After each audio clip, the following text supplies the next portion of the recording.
So once again we start with life process chapter. जो चीज़ कुछ रह गया था उसको फिर से डिस्कस करना है। वैसे चैप्टर में अभी बहुत कुछ चीज़ बाकी है। तो हम लोग ह्यूमन डाइजेशन का बात कर रहे थे।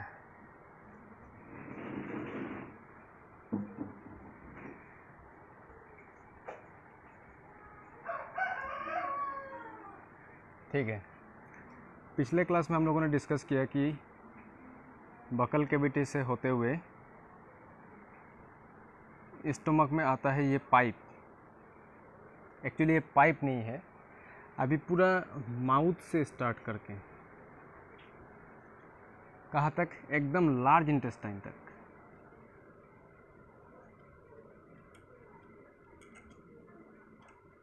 जो लंबा एक कॉयल ट्यूब है, उस पूरा कॉयल ट्यूब का एक नाम है, उसको कहता है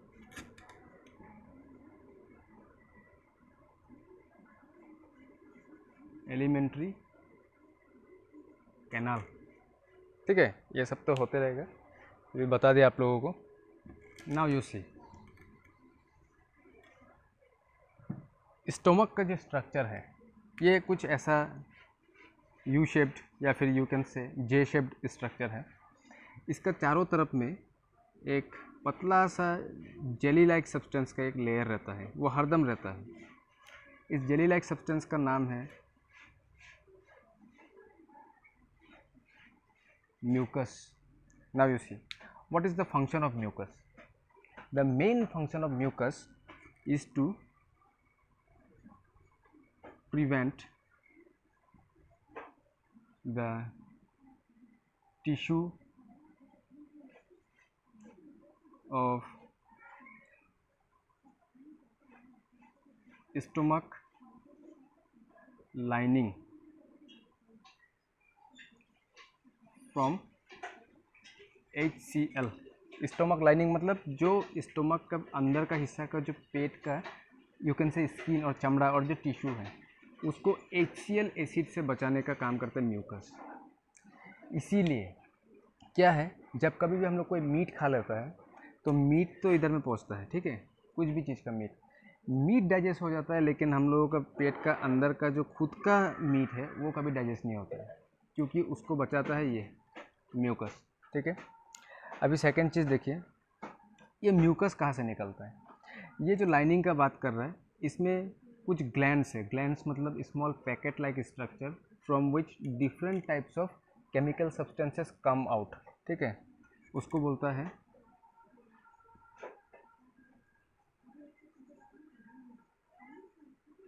गैस्ट्रिक ग्लैंड्स। अब ये गैस्ट्रिक ग्लैंड्स क्या क्या चीज़ निकालता है।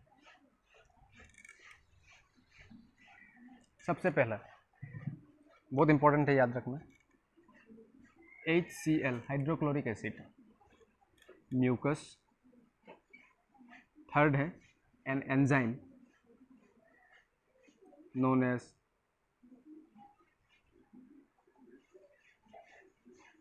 पेप्सिनोजन। तीन चीज HCl, म्यूकस एंड पेप्सिनोजन कहाँ से निकलता है, गैस्ट्रिक ग्लैंड से, जो स्टोमक का लाइनिंग में है। ये पेप्सिनोजन जो है वो इनएक्टिव फॉर्म में है अभी।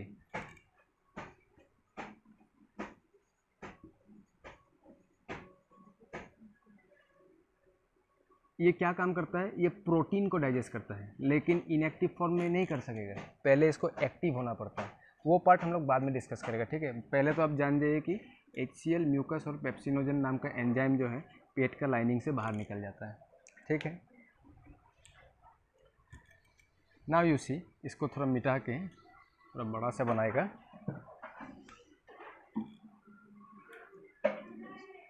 Suppose this is the stomach.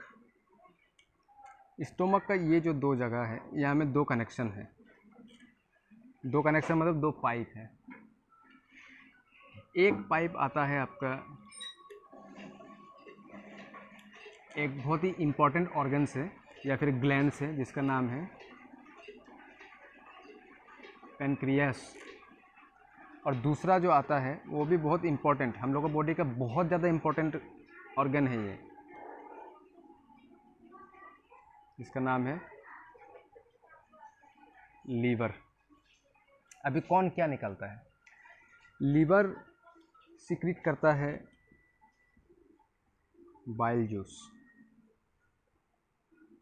जो कि एल्केलाइन नेचर का होता है, मतलब बेसिक।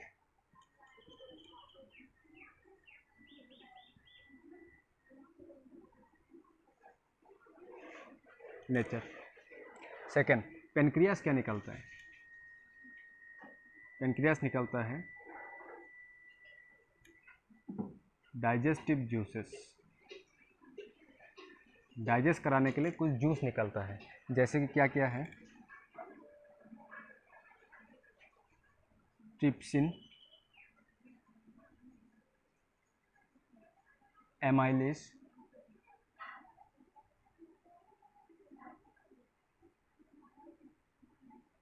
केमोट्रिप्सिन एक्सेट्रा, और भी है, लेकिन इतना जानने का जरूरत नहीं, इतना काफ़ी है। लेकिन देखिए, हम लोगों का जो पेनक्रियास जो एक ऑर्गन है, ये एक बहुत यूनिक ऑर्गन है। ये खाना को डाइजेस्ट करने के लिए डाइजेस्टिव जूस तो निकाल रहा है, ठीक है, लेकिन साथ ही साथ ये जो है एक हार्मोन भी प्रोड्यूस करता है। वो हार्मोन का नाम है इंसुलिन, जो कि हम लोग का शरीर का ब्लड शुगर लेवल को मेंटेन करने के लिए बहुत ज़रूरी है इंसुलिन। अभी एक बात आप लोग जानता है कि नहीं, ये बात हमको इतना अच्छे से मालूम नहीं है, फिर भी मैं आप लोग को बता देता हूँ इसी ग्लैंड्स का बारे में। Remember always,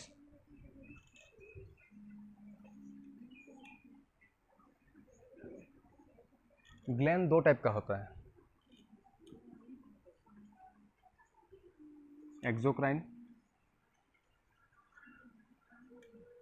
endocrine.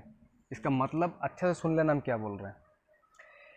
Endocrine gland वो होता है जिसका पास कोई भी पैकेट जैसा वाला स्ट्रक्चर नहीं होगा। वो कुछ भी चीज़ बनाएगा, सिक्रीट करेगा, सीधा ब्लड स्ट्रीम में दे देता है, डायरेक्ट टू ब्लड स्ट्रीम। इसका एग्जांपल हम एक दे देता है, हम लोग का बॉडी का जो मास्टर ग्लैंड है, pituitary gland, is known as the endocrine gland, because pituitary gland का जो भी हार्मोन सिक्रीट होता है वो स्टोर करके नहीं रखता है। जितना ज़रूरत बॉडी को है उतना वो बनाता है और सीधा ब्लड में दे देता है, कोई पैकेट वैकेट नहीं है। लेकिन एक्सोक्राइन ग्लैंड क्या होता है, इसका पैकेट जैसे स्ट्रक्चर होता है, जैसे कि लीवर का क्या है, गॉल ब्लैडर होता है,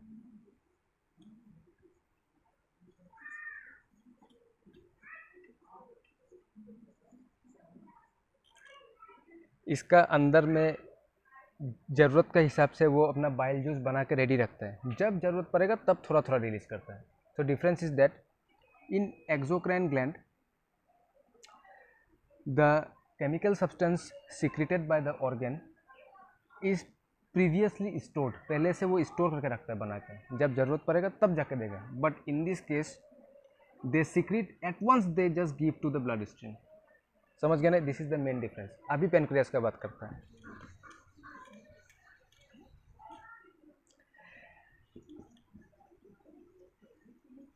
पेनक्रियास जो है दोनों काम करता है, बोथ।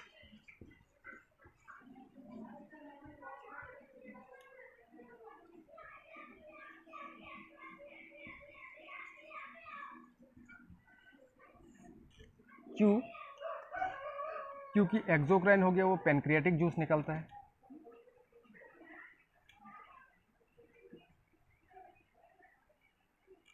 स्टोर करके रखता है, जब ज़रूरत पड़ता है तब दे देता है। लेकिन एंडोक्राइन जो है वो क्यों बन गया? क्योंकि वो इंसुलिन बनाता है। बॉडी का ब्लड को जब ज़रूरत होगा इंसुलिन का, फट से बनाएगा, फट से डायरेक्ट ब्लड स्ट्रीम में दे देगा। इसलिए पेनक्रियास ही हम लोग का बॉडी में एक ऐसा ऑर्गन है जो डुअल बिहेवियर शो करता है, बोथ एक्सोक्राइन एंड एंडोक्राइन।